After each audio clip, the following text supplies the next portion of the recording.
Returning to other news now, and 2024 has certainly begun in spectacular fashion, the new year taking 26 hours to be ushered in around the globe.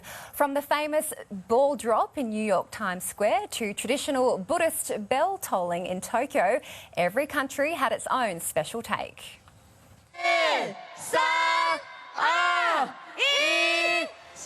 From the top of Taipei 101 to the world's tallest building, the Burj Khalifa, around the world they looked to the skyline to celebrate. Hong Kong's Victoria Harbour tried to rival Sydney with their biggest show to date.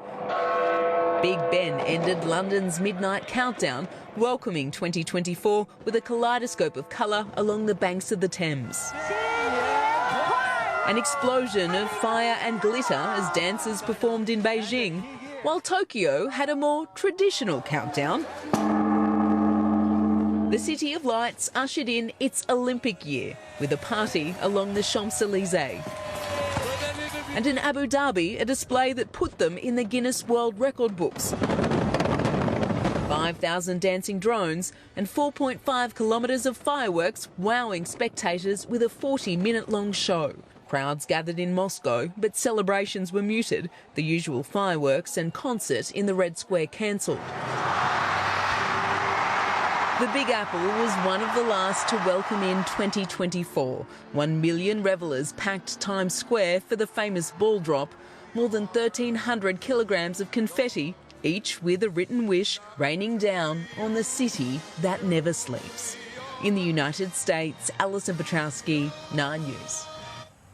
In just 3 minutes, historic cabinet documents made public tonight, shining a light on the never-before-seen inner workings of our government in the early 90s. 9 News investigates the findings and breaks down how key decisions were made. That special report is just moments away. But first, Lily's back for a check on the weather. Lily, when can we expect some reprieve from these storms? Well, Dom, it's not coming soon enough. The rain really has picked up here in South Brisbane. Take a look at those dark clouds behind me. There is more rain coming through tonight and more rain forecast for tomorrow morning. We are not through this rain event just yet. A real reprieve should be coming for us on Thursday. That is when we could see some sun. Tonight, there are a number of flood warnings in place across Queensland. We're going to have all of those warnings as well as your weather wrap-up for the first week of 2024 a little later in the Bulletin. Historic state cabinet documents can be made public tonight, shining a light on decisions made by the Queensland government 3 decades ago. Work is underway to reduce the period of secrecy, but it won't mean the release of 30 years of archives all at once. 1993, the year dinosaurs came to life on the big screen. Keating defied the odds with a shock re-election. This is the sweetest victory of all. And the Broncos secured a second straight premiership. Queensland had a population of 3 million and Wayne Goss was in his second term as Premier. Cabinet minutes unlocked today for the first time after 30 years of protection, revealing how his government grappled with implications of the 1992 Mabo High Court ruling. Lots of mistruths and misunderstandings about what this legislation would actually mean. There was strong deliberation about how do you strike the balance on this. The lid now lifted on wide-ranging decision-making processes, including those surrounding the closure of a third of Queensland's railways, making 545 staff redundant, while there are some things that haven't changed. It's no surprise to see that 30 years ago, of course, there was a great deal of work that was happening with regards to the hospital system. The government has committed to changing the release date of cabinet documents to 30 days instead of 30 years, but that transition won't be enacted until sometime this year and won't be retrospective. Some of that's being ironed out by the various agencies that have to do that work. Post-2009 documents will be reduced to 20 years. In the meantime,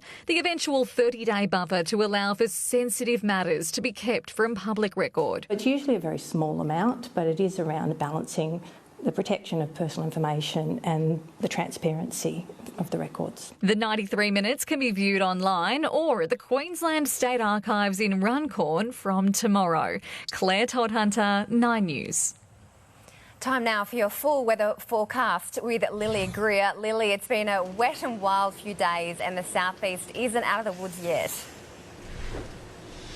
Yeah, Dom, you're right. It is a new year, but that same nasty weather that we've been experiencing over the last week, this rain will just not let up and there is more of it on the way. The Bureau has issued a severe weather warning for parts of Queensland from Gympie all the way up to Coolangatta. That is for severe, heavy rainfall that could lead to flash flooding, which we have already seen in areas like the Gold Coast. We know flooding situations can go from bad to worse very quickly, and tonight there are a number of flood warnings across Queensland that Queenslanders really need to be aware of. But we will take a look at today's temperatures now. It was a bit of a cool one. 24 degrees at Coolangatta, the same in Brisbane, 23 degrees in the Redlands and around 27 degrees up on the Sunshine Coast. As you can see, we have some troughs that are triggering storms and showers here in the southeast, and that wet weather could be scattered across more of Queensland on Tuesday. Tuesday could be the peak of this rainy weather, though, getting patchy towards the evening. And looking at the rest of the country, how they will fare tomorrow. In Sydney, at top of 28 and partly cloudy, slight chance of a shower there. Rain likely in Melbourne, of top of 26, 31 Adelaide, 34 in Darwin and 28 in the capital. Back home in the not-so-sunshine state, Cairns a top of 32 tomorrow, a shower or two there, 33 in Townsville, 31 in Mackay with a high chance of showers. In the southeast, Noosa, you're looking at a very high chance of showers and there's the potential for a thunderstorm with flash flooding along with that. A similar story on the Gold Coast and in Ipswich, both will have a high of 27 degrees. Out on the bay, winds easterly 19 to 15 knots, reaching up to 20 knots offshore during the day, seas around 1 metre. Here in the city tomorrow, right now, the Bureau is forecasting a top of 26 degrees, a 100% chance of rain, including the chance of thunderstorms with heavy rain, which may lead to flash flooding. As for the first week of 2024, we're not starting strong in Brizzy, warming up from Wednesday, but that rain and cloud cover is sticking around. A similar story in Ipswich, a top of 35 there on Thursday. And on the Gold Coast, Mother Nature needs to cut you guys some slack, but it looks like another drizzly week ahead. Your best chance of getting outside to see some sun looks to be Thursday. And up on the sunny coast, much the same. Cloud, rain and some sun peeking through on Thursday. Dom, it is time to pack away the Christmas decorations, but certainly not the wet weather gear. There is more rain on the way. We are not through with this rain event just yet. Oh dear, not good news. Thank you, Lily, and try to stay dry out there. Well, that is 9 News Queensland for this evening. The tennis is coming up next on Channel 9. I'm Dominique Loudon. Thank you for your company. From all of us, have a great night and stay safe on those wet roads.